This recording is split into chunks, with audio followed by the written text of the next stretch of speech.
요한복음 강해 벌써 24번째 시간 되었습니다. 제목이 너희도 가렸느냐. 예수님이 제자들에게 그리고 오늘 저와 여러분들에게 묻고 계시는 말씀입니다.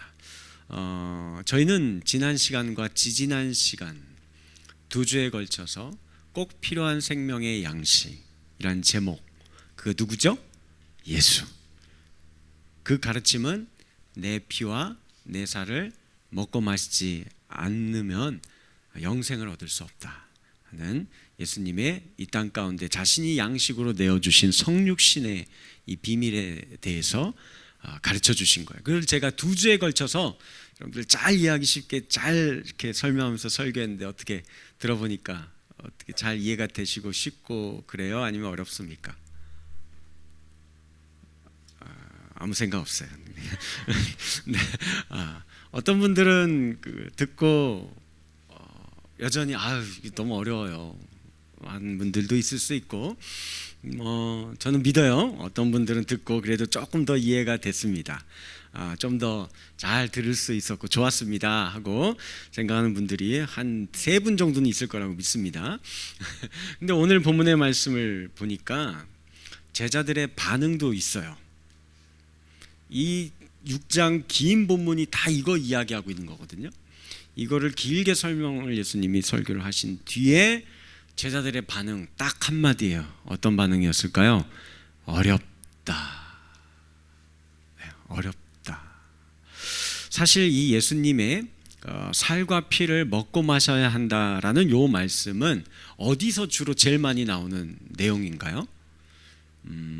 예수님이 잡히시기 전날 밤 뭐 했죠?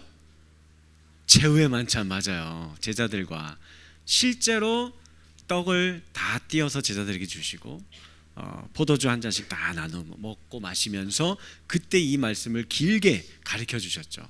내 피와 살을 먹고 마셔야 한다. 성찬식에 대해서 이야기를 그때 많이 하잖아요. 그래서 중세 카톨릭 교회에서는 요 말씀을 화채설이라는 걸로 이해를 했어요. 사제가 미사를 집례할 때, 성찬식 집례할 때 사제들이 축도하고 기도하면 이 준비했던 떡이 뭘로 바뀌어요? 먹을 때, 목구멍 넘어갈 때 예수님의 진짜 살로 바뀌고, 포도주를 마실 때 진짜 피로 바뀐다라는 내용이에요. 이러면 뭐 추가 설명 필요 없죠. 그래, 그 진짜 살과 피를 먹고 마시는 거네. 이야기 아주 편하게 이렇게 해놨는데 이러면 안 되죠. 이거 아니죠. 이러면은 이거 문제가 심각하죠. 그렇죠? 예수님의 진짜 피와 살을 먹고 마신, 우리가 뭐 이렇게 단백질이 없어서 예수님 것까지 먹어야 돼요, 우리가? 아니면은 뭐 이때 당시에 중세 사람들은 이 선짓국을 이렇게 너무 좋아하셔서 맨날 이렇게 먹는 건가? 이런 거 먹고 마셔봤자 이거 아무 의미 없는 겁니다. 이거 아무 의미 없어요. 어릴 적 한번 기억해 봅시다. 명절 되면 큰 집에 모이잖아요. 그러면 꼭 이런 분 있어요. 삼촌 중에, 어른 중에 조카들 모아놓고 세배하라고 용돈 하나씩 딱 만 원씩 주잖아요. 그때 만 원만 딱 주고 아무 소리 안 하면 좋은데 일장 연설을 하는 분들이 있어요. 설교하고 그렇게 하는, 무슨 말 하죠? 공부 열심히 해라. 그리고 부모님 말씀 잘 들어라. 게으르지 말고 열심히 살아야 된다. 이런 이야기들을 막 이렇게 구구절절합니다. 그러고서 꼭 끝에 이런 말 합니다. 야, 삼촌이 이런 말 해주는 거 다 뭐예요? 너 잘 되라고 해주는 말이야. 그리고 이게 다 뭐가 돼요? 피가 되고 살이 되는 말이다. 너 이거 잘 귀담아 들어라, 새겨 들어라. 그죠? 요거 꼭 이렇게 이야기하는 거예요. 그러니까 이게 그런 의미인 거예요. 예수님이 지금 우리에게 말씀해주고 있는 게 무슨 뜻입니까? 자기의 경험에 비추어 봤을 때 내가 경험해 봤다는 거죠. 그래서 들려주는 요 지식이나 조언들 나중에 언젠가 너 이거 막 잘 기억하고 있으면 네 인생에 큰 도움이 될 거다. 훌륭한 조언을 통해 얻은 깨달음들이 이게 후일에 네 인생이 성장하는 밑거름이 되고 밑바탕이 되어줄 거다. 이게 뭐예요? 살이 되고 피가 된다라는 의미죠. 그러니 이런 겁니다. 제가 지금 여러분들에게 예수님의 말씀을 전합니다. 그러면 여러분들은 저를 통해서 예수님의 이 살과 피를 먹고 마시고 계시는 거예요. 제가 성경 말씀 읽고 묵상하고 하나님께 받은 말씀을 이거를 제가 이제 전해 줄 때 말씀이 들려지게 되고 예수님의 인격이 전달되고 예수님의 생각이 이 시간 함께 성령에 의해서 공유되는 거예요.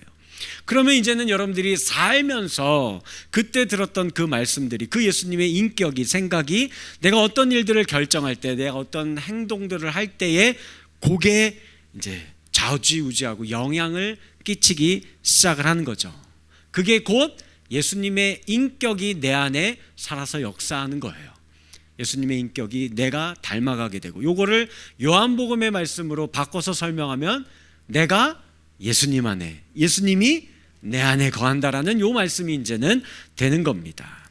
그래서 우리가 그분처럼 생각하고 그분처럼 말하고 그분처럼 행동하는 거예요. 점점 누굴 닮아가요? 예수님을 닮아가는 겁니다.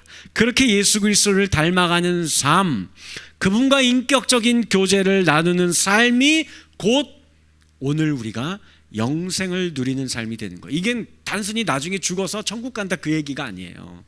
이 영생의 가르침이 오늘 내 삶 속에서 펼쳐질 때 내가 지금 현재 이 영생의 생명을 참으로 누리는 삶을 살아간다라는 내용입니다. 자, 어때요? 이렇게 이제 제가 또 다 이렇게 풀어서 설명해 주니까 좀 어려워요? 좀 더 쉬워졌어요? 쉬워졌어요? 정말 쉬워졌을까요? 오늘 그런데 말씀의 상황에서는 뭐라고 얘기해요? 계속 어렵다예요. 어려워요. 왜 어렵다라고 이야기할까요? 본문의 상황을 가지고 우리가 이해를 해봐야 돼요. 그러면 왜 어려운지 알 수 있습니다. 60절 말씀 같이 읽어볼게요. 시작. 제자 중 여럿이 듣고 말하되 이 말씀은 어렵도다. 누가 들을 수 있느냐 한데. 어렵다. 제자들 따르겠다고 막 모여든 무리들이 수근수근 거려요. 어렵다고. 그리고 이게 걸림돌이 된대요. 뭐에 대한 걸림돌일까요? 자신의 인생의 걸림돌이 된다는 거예요. 예수님의 이 가르침이, 이 성육신에 대한 말씀이. 내가 앞으로 살아가는데 이게 나를 자꾸 걸려 넘어지게 할 것 같다라고 수군거리고 있는 겁니다. 하늘에서 내려온 생명의 양식이라는 말씀이 그렇다라는 거예요. 그래서 61절과 62절 또 읽어볼까요? 시작.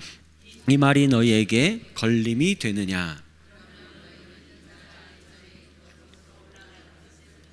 어떻게 하겠느냐? 맨 처음에 이 말, 요거 뭘 이야기하는 걸까요? 지금까지 이 60절 넘게 쭉 설명했던 이 말, 즉 예수님이 생명의 양식이 되기 위해서 성육신 하셨다라는 것이 어렵고 걸림돌이 되고 도무지 이해가 안 된다 라고 말하는 거예요. 왜 성육신이 어렵고 이해가 안 될까요? 세상에서 본 적이 없기 때문에 그렇습니다. 이런 걸 본 적이 없어요. 우리가 살고 있는 현실 세계에서는 이런 일 없습니다. 하늘, 가장 높은 곳이죠. 그 가장 높은 꼭대기에 있는 사람이 땅, 가장 낮은 말구유에 스스로 내려옵니다. 그곳으로 태어납니다. 그리고 자신의 온 인생의 살과 피를 기꺼이 우리에게 내어줍니다. 내가 가진 생명, 내 모든 것 단 하나도 남기지 아니하고 남김없이 쥐어짜서, 그것도 남을 위하여. 그 남도 어떤 남이에요? 그 예수를 욕하고 저주하고 침뱉고 죽이려 드는 자들까지도 그 죄인들을 위해서 다 주겠다라고 하는 거예요. 다 내어주겠다라고 이야기하는 겁니다. 본 적이 없죠, 이런 걸. 세상에서 자기가 경험해 보지 못한 거예요. 사람이란 동물이 그래요. 아무리 쉽게 잘 설명해 줘도요, 요게 내가 경험해 보지 못한 걸 이 사람이 나한테 얘기를 하면 뭐 들어보기에는 그럴 것 같은데 이게 100% 이해 못합니다. 예를 들어볼까요? 제가 무지개를 설명해 볼게요. 무지개는요, 빨주, 노초, 파남보 7가지 색깔이 하늘에 활 모양으로 이렇게 이쁘게 피어나는 거예요. 이게 무지개입니다. 어때요? 제 설명 어려웠어요? 다 요 설명 듣고 지금 머릿속에 이게 다 그려지죠? 이렇게 되는 거예요. 그런데 이게 어려운 분이 있습니다. 태어날 때부터 한 번도 눈을 떠서 세상을 본 적이 없는 분들이요. 무지개를 본 적이 없는 분들은 제가 이렇게 설명해줘도 그게 도대체 뭘까 이해 못하십니다. 그런 거예요. 예전에 사역하던 교회에서 제가 몽골의 그 헛소양가 학교 이제 초등학생들 이제 졸업하면은 졸업 여행을 한국으로 교회에서 사비로 막 해서 데리고 왔어요. 되게 좋아했겠죠. 학생들 막 신나가지고 왔어요.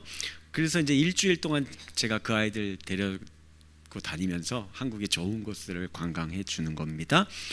두 가지를 제일 신기해하고 깜짝 놀라고 좋아했어요. 의외의 두 가지입니다. 뭘까요? 첫 번째, 뭘 것 같아요? 터널이에요. 공항에서 버스 타고 서울로 들어올 때 긴 터널을 몇 번 지나치죠. 애들이 첫 번째 터널을 버스가 싹 들어가니까 우와! 왜 그럴까요? 몽골엔 터널이 단 한 개도 없습니다. 거기는 초원이에요. 터널을 뚫을 일이 없습니다. 본 적이 없기 때문에 이런 땅굴 같은 데로 차가 쑥 들어가니까 애들이 신기한 거예요. 막 소리 지르고 막 난리가 난 겁니다. 두 번째, 뭘 또 신기하고 좋아했을까요? 바닷가죠. 몽골은 내륙 지방입니다. 아이들이 몽골을 한 번도 벗어나 보지 않았다라고 한다면 물론 책에서는 보았고 이야기는 들었고 TV로 본 적은 있죠. 그거하고 바다 직접 가서 보는 거 같습니까? 다르죠. 엄청 다릅니다. 제가 이번에 휴가 바닷가에 갔다 왔는데 너무 좋아요. 다르죠. 소리가 다르고 보는 게 이게 눈앞에 출렁거리는 게 다르고 너무 달라요. 그래서 그때가 가을 무렵이거든요. 그럼 춥잖아요. 쌀쌀하잖아요. 그런데 그런 거 상관 안 하고 애들이 막 다 뛰어들어가서 첨벙첨벙거리고 얼마나 신나고 재밌어 했는지 모릅니다. 이처럼 인간은 자기가 경험해보지 못한 것은 아무리 친절하게 설명해줘도 이해하지 못할 때가 많아요. 직접 보고 만져야 압니다. 잘 알게 되는 거예요. 자, 그래서 많은 제자들과 군중들은 이 예수님의 가르침이 이해가 안 됐던 겁니다. 이들이 살고 있는 그 시대의 유대 사회에서는 이런 삶을 사는 사람을 단 한 번도 본 적이 없기 때문에 그래요. 정치인들이든 왕족들이든 귀족들이든 종교 지도자들이든 그들도 그리고 일반 평민들도 이렇게 안 살아요. 심지어 그 유대 사회를 정복해서 다스리던 로마 더하면 더했죠. 어떻게 하면 이 유대인들 또 이 피지배 민족들 살을 더 많이 도려내서 지들이 먹을까? 아니면 그리고 그들의 이 삶에다가 뭘 꽂아요? 빨대를 꽂아가지고 쪽쪽 피를 빨아먹는 거죠. 더 많이 세금 내고 더 많이 바쳐라. 이게 그들이 살아가는 현실이었거든요. 그러니 이 예수님의 이런 모습을, 이 가르침을 이해가 안 되는 겁니다. 지금 세계는 어떤 세상을 살고 있어요? 트럼프발 관세 전쟁 한창 진행 중이죠. 트럼프 행정부는 이 관세를 무기로 해서 전 세계에 두 가지 요구를 지금 하고 있어요. 뭐냐면 첫 번째는 시장을 개방해라. 무슨 말이냐면 그동안 너희들 우리 미국 상대로 전부 다 물건 팔아먹으면서 흑자 많이 받지? 좋은 시절 다 갔어. 이제는 너희들이 그만큼 우리에게 팔아먹은 만큼, 아니 그 배 이상으로 우리 물건 사가라. 안 사가면 뭘 매기겠다? 우리나라에 들어오는 모든 제품들의 관세를 25%, 50%, 뭐 어떤 나라는 150% 매겨버리겠다고 막 사인 되게 멋지게 하시더라고요. 길게 뭐 이런 거예요. 예를 들면 이런 겁니다. 천연가스 LNG라고 해요. 요거 인도나 우리나라에도 요청을 한 적이 있어요. 동남아시아 같은 국가들에게 전 세계에서 지금 제일 많이 팔고 있는 나라가 러시아거든요. 러시아 거 사가지 말고 우리나라 거 사가라. 안 그러면 이렇게 관세 매기겠다 해요. 그러면 이 모든 전 세계에 그렇게 팔아먹을 만큼 천연가스가 미국에 지금 현재 있느냐? 없어요. 없어요. 아니 있지도 않은 물건을 어떻게 사가라는 거예요? 그죠? 그래서 두 번째, 그러니까 우리나라에 다 투자해라. 대미 투자를 수십 배로 늘려라는 거예요. 예를 들면 이런 거예요. 전 세계 천연가스가 어디에 제일 많이 매장되어 있을까요? 알래스카입니다. 거기 미국 땅이에요.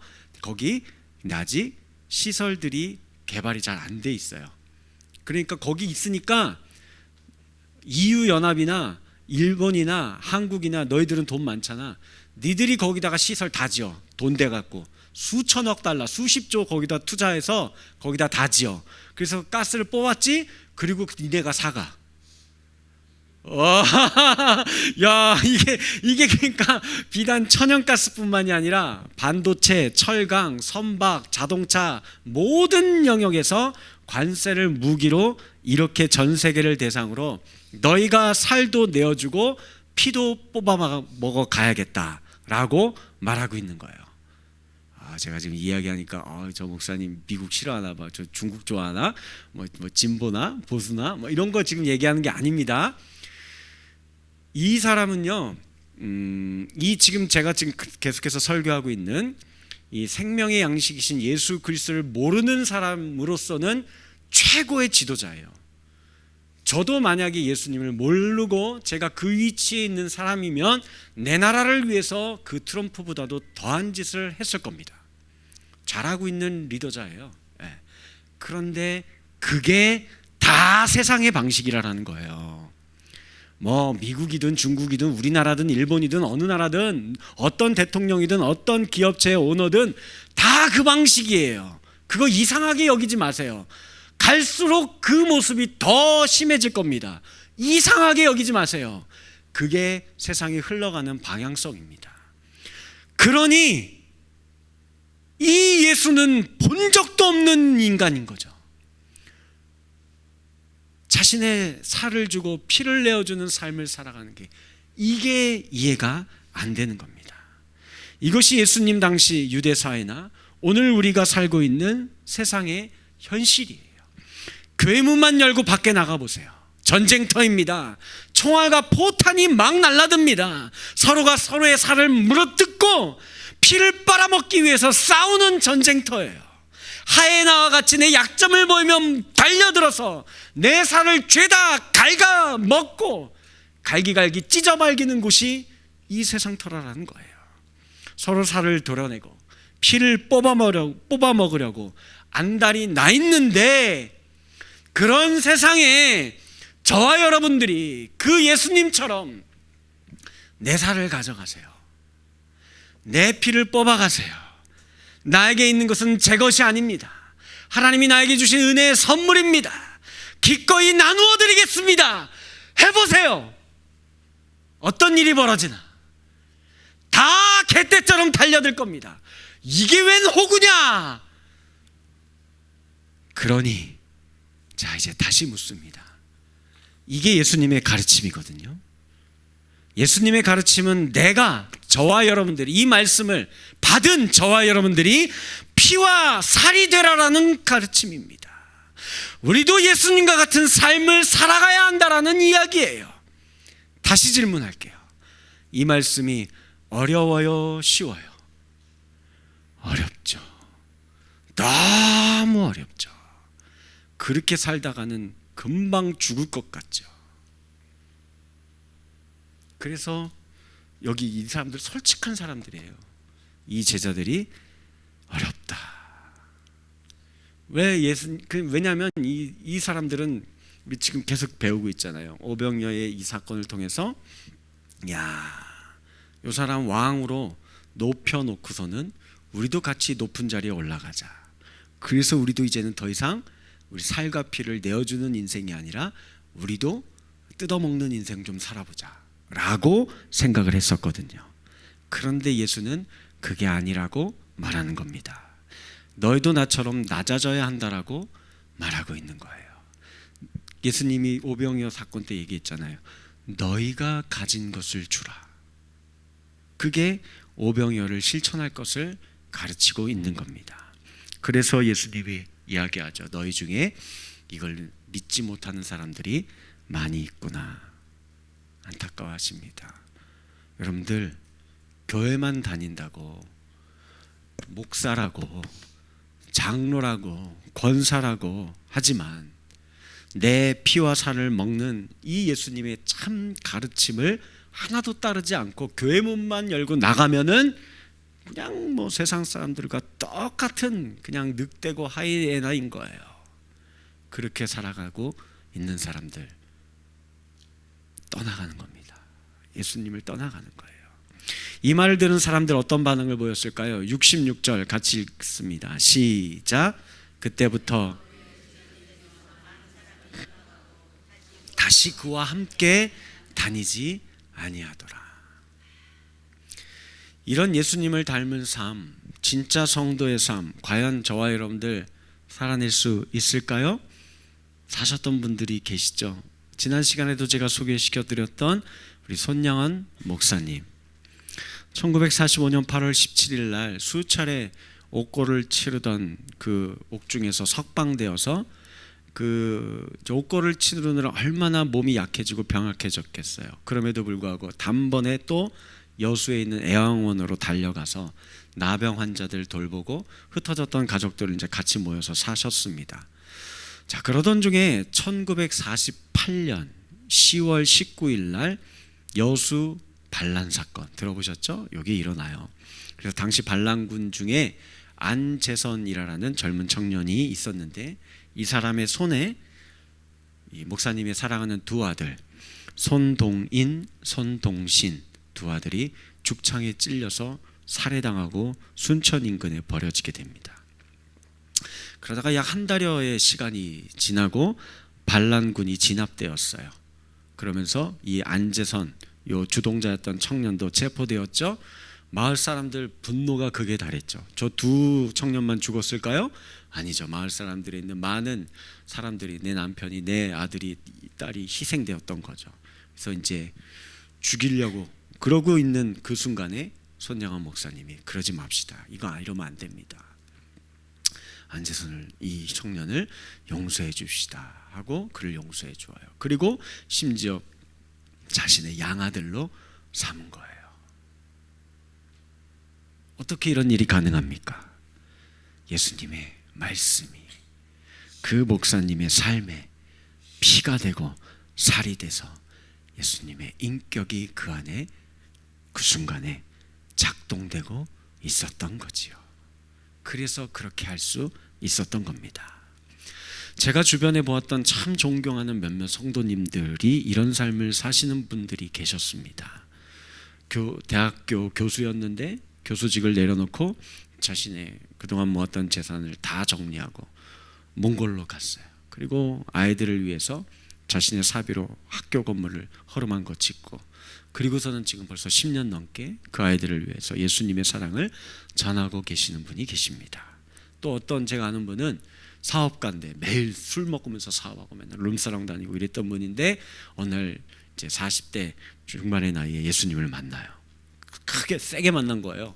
만난 지 몇 달 되지도 않아가지고 신학교 오셨거든요. 그리고 신학 공부하고서는 바로 사업 뭐 하던 거 뭐 땅 이런 거 다 정리하고 이걸 갖고 아프리카 우간다로 가요.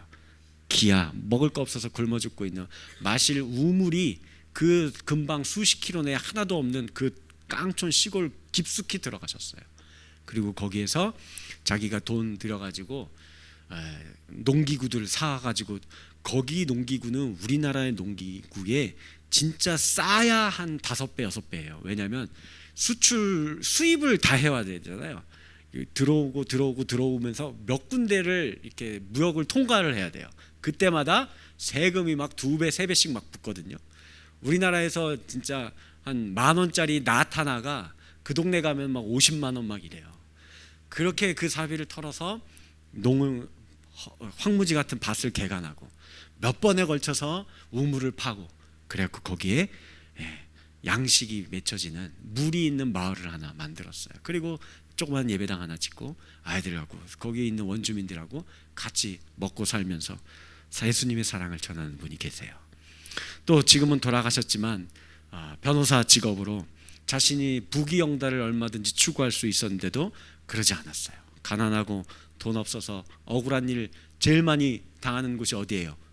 법정이잖아요. 원래는 그러면 안 되는데, 그렇죠? 그런 일들이 자주 너무 많이 서민들이 겪고 있으니까 그들을 위해 때로는 수임료 한 푼도 안 받고 발로 뛰어다니면서 돕고 사셨던 그런 안수 집사님도 계셨습니다. 어떻게 이런 일들이 가능할까요? 예수님을 만났기 때문입니다.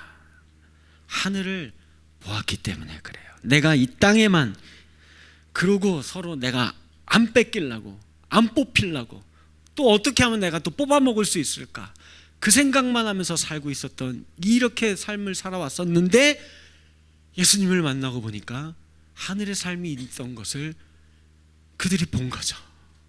영생이 있음을 안 거죠. 진짜 진리의 자유한 삶이 있다는 것을 깨달았기 때문입니다. 그런데 목사님, 그래도 저는 아직 그렇게 살 자신이 없습니다. 저에게는 아직 그런 믿음이 없어요. 생각하시는 분들 괜찮아요. 괜찮습니다. 오늘 본문에 나오는 베드로를 한번 봅시다. 이 어려운 예수님의 가르침에 하나둘 떠나는 무리들을 보시고는 예수님이 이제 이 12제자들을 향해서도 67절에 질문을 하세요. 너희도 가려느냐? 그때 시몬 베드로가 68절에 이렇게 대답합니다. 우리 같이 읽어볼까요? 시작. 시몬 베드로가 대답하되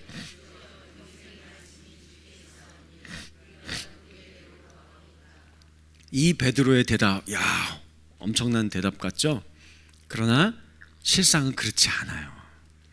베드로는 아직까지 저 예수님의 생명의 양식, 성육신의 가르침 한 개도 제대로 이해하지 못하고 있어요. 예를 들면 이제 조금 뒤에 예수님이 이제 예루살렘에 내가 드디어 가야겠다. 그리고 올라가서 장로들과 대제사장들에게 사로잡혀서 고난을 받고 나는 죽을 거다. 요 가르침을 제자들 모아놓고 이야기를 합니다. 이 말을 들은 베드로의 반응이 어땠을까요? 마태복음 16장 22절 시작.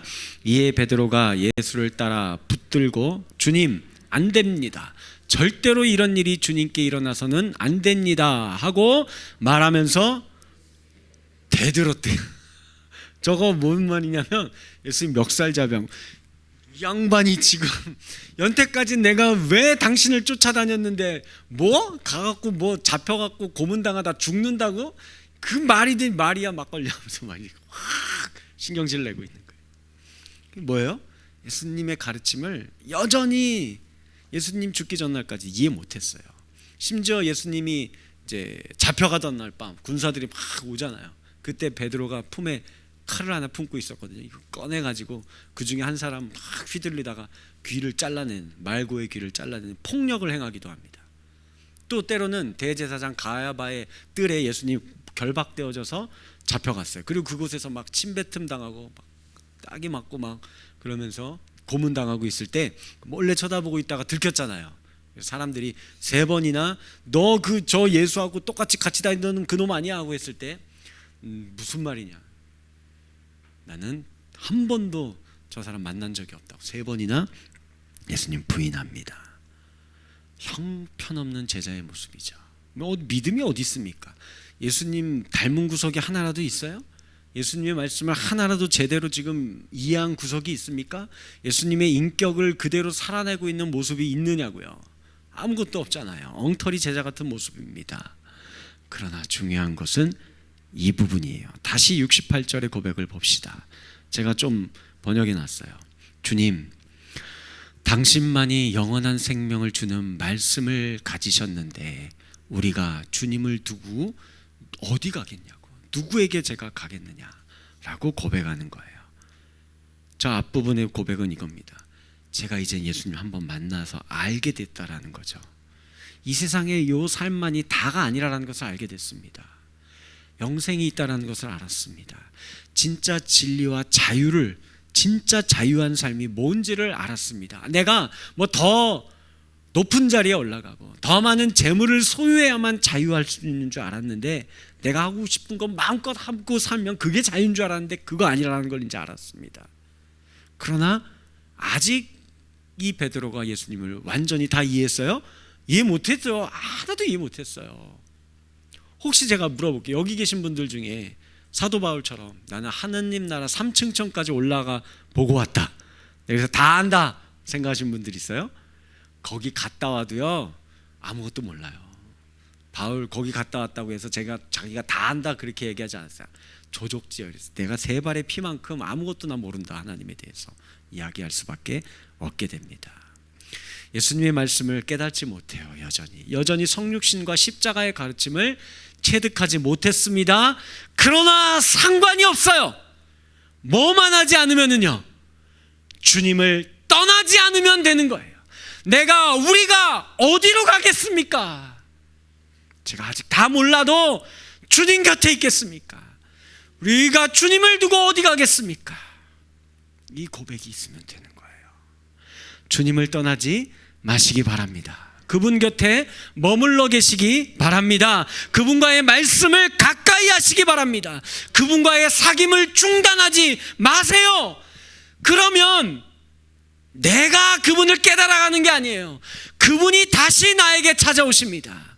그리고 그분이 나에게 하나하나 가르쳐 주십니다. 알게 합니다. 살아낼 수 있는 힘을 주십니다. 말씀대로 행할 수 있게 만들어 주시는 거예요.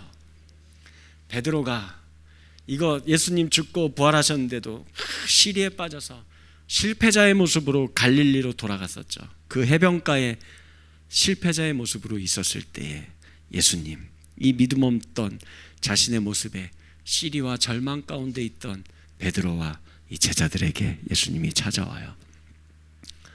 뭐 했습니까? 요거밖에 안 했어요. 베드로야, 시몬의 아들 베드로야, 네가 나를 사랑하느냐? 너 나 안 떠났지? 너 나하고 아직도 관계하고 싶지? 주님이 더 잘 아십니다. 이것만 저와 여러분들에게서 떠나지 않고 없어지지 않고 사라지지 않으면요, 분명히 우리 예수님께서 내 믿음으로 못할 것 같은데 그 어느 때 어느 시간 어느 공간에서 내가 내 살을 내어주고 내 피를 흘려야만 하는 순간이 올 때가 있습니다. 그런데 그때 예수님하고 사랑하는 요 관계, 예수님하고 멀어져 있지 않은 상황이면 예수님이 그거 하게 만들어 주십니다. 내가 하는 거 아니에요. 예수님이 할 수 있게 해주십니다. 이런 그리스도인 한 사람 한 사람을 통하여 세상이 변화되고 하나님 나라가 이 땅 가운데 도래하는 삶임을 믿으실 수 있는 저와 여러분들 되어지기를 주님의 이름으로 간절히 축원합니다.